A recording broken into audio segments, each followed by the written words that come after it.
کوئی جارڈن میں جا رہا ہے، کوئی سیریا میں جا رہا ہے، کوئی لبنان میں جا رہا ہے، نقل مکانی کرنے پر مجبور ہو جاتے ہیں۔ جو فلسطینی وہاں پر رہ رہے ہوتے ہیں ان کے ساتھ بڑا ظالمانہ سلوک کیا جاتا ہے، تشدد ہوتا ہے، بچوں، بچیوں، عورتوں پر، بوڑھوں پر ظلم و ستم کی انتہا کر دی جاتی ہے، اور اسرائیل پوری دنیا میں سے کسی کی نہیں سنتا، سب بولتے رہتے ہیں، وہ کسی کی سننے کو تیار نہیں ہوتا، اور یہ ظلم و ستم جاری رہتا ہے۔ اتنے میں 1993 کے اندر جا کر فلسطین کی جو پی ایل او تھی اس کے ساتھ اوسلو ایکارڈز کے تحت کچھ معاہدے ہوتے ہیں، ان معاہدوں سے بھی اسرائیل کا فائدہ ہوتا ہے، اسرائیل اپنا فائدہ دیکھتا ہے۔ اب یہاں سے اس معاہدے کے بعد پھر اسرائیل باقاعدہ طور پر اور مسلم ممالک سے بھی تعلقات بنانے کی کوشش کرتا رہتا ہے، کبھی میڈیا کے تھرو، کبھی under the table, different channels کے تھرو وہ اس کوشش میں لگا رہتا ہے کہ مسلم دنیا کے ساتھ اس کے تعلقات اچھے ہو جائیں اور مسلم دنیا اس کو ایکسپٹ کر لے، اس کے جو ظلم و ستم ہے فلسطین کے اوپر وہ سب بھول جائے۔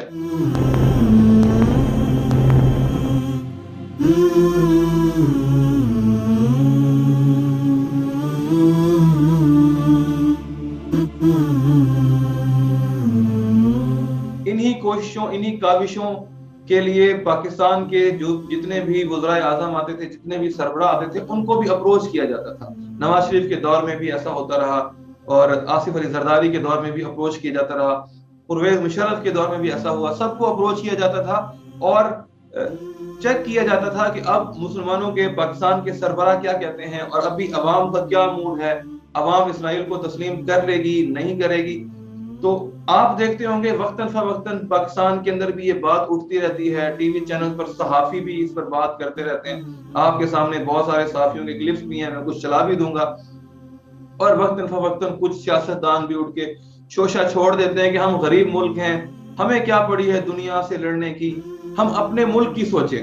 یہ آوازیں اٹھتی رہتی ہیں پاکستان کے اندر سے کہ ہمیں تو اپنے ملک کی سوچنی چاہیے، ہمیں بس پاکستان کی سوچنی چاہیے۔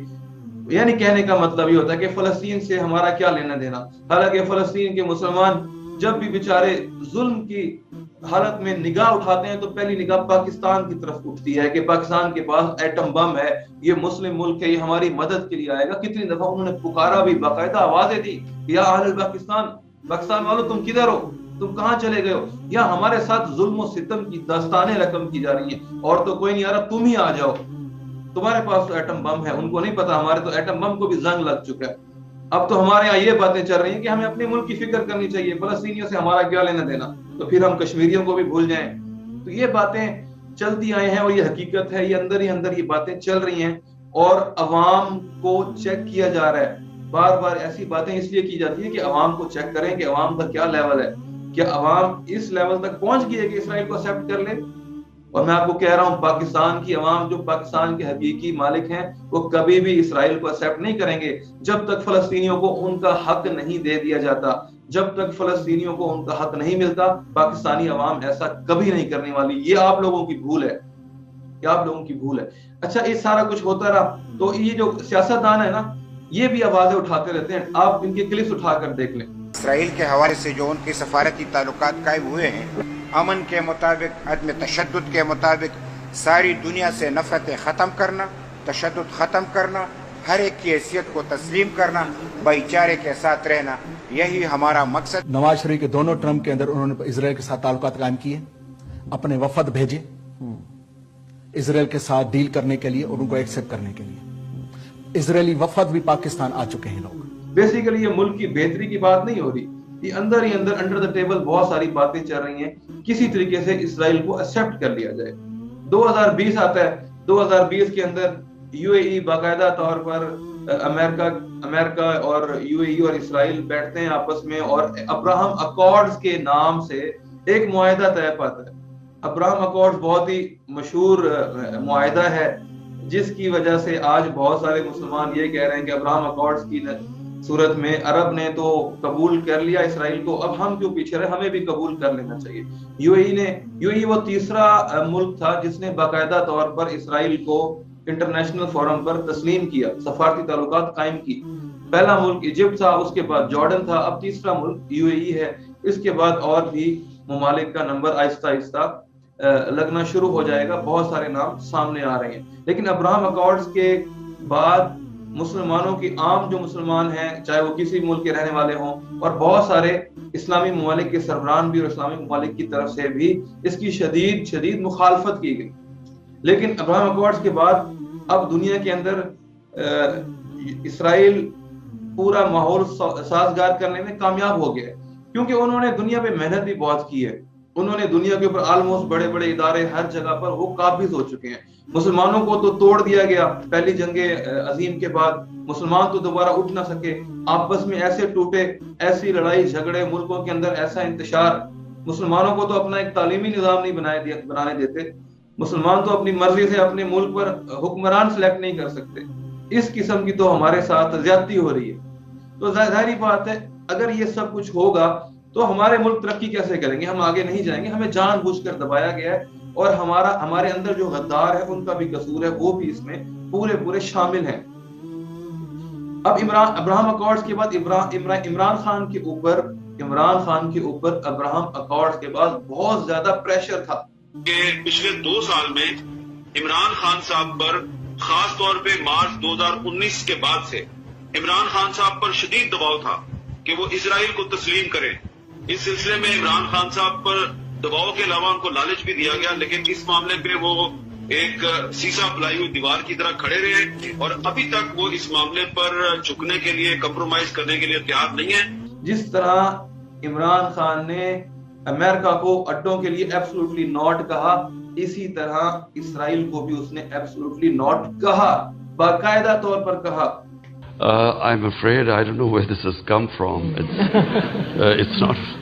Pakistan has a very straightforward position, and it was a founder of Pakistan, Quaid-e-Azam, Muhammad Ali Jinnah, who was very clear that, there has to be a just settlement, a homeland for Palestinians, before Pakistan can recognize Israel. جو موقف اسرائیل کے بارے میں قائد اعظم کا تھا, ہمارا بھی وہی موقف ہے کہ یہ ایک ناجائز ریاست ہے. جب تک فلسطینیوں کو ان کا حق نہیں دے دیا جاتا ہم کبھی بھی اسرائیل کو تسلیم نہیں کریں گے. 2 ٹوک موقف دیا اس نے, جس کو آپ یہودی ایجنٹ کہتے ہیں. اس نے پوری دنیا کے سامنے 2 ٹوک موقف دیا, پورے دنیا کے پریشر کو اس نے ریجیکٹ کر دیا اور کھلم کہا کہ ہم اس کو ایکسپٹ نہیں کریں گے کسی بھی صورت میں. لیکن پھر کیا ہوتا ہے, پھر آپ دیکھتے ہیں کہ عمران خان کو یہ بات بھی شامل تھی اس کے اندر.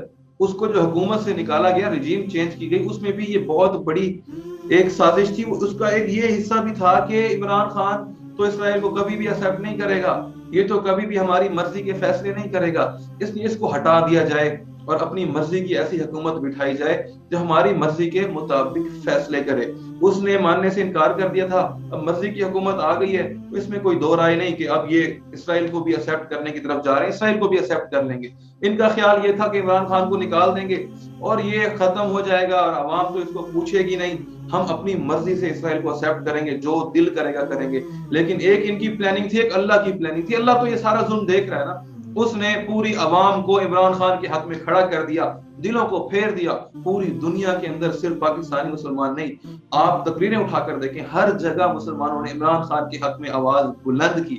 اللہ نے لوگوں کے دلوں کو پھیر دیا اور ان کی ساری پلاننگ چوپٹ ہوتی ہوئی نظر آ رہی ہے. اب یہ کرنا چاہتے ہیں لیکن عوام کو اتنا شعور حاصل ہو چکا ہے کہ عوام کبھی بھی نہیں کرنے دے گی, کبھی بھی عوام چپ کر نہیں بیٹھے گی. ابھی جو وفد گیا ہے جس کا بہت شور مچا ہوا ہے, وہ وفد بھی اسی کڑی کا ایک سلسلہ تھا.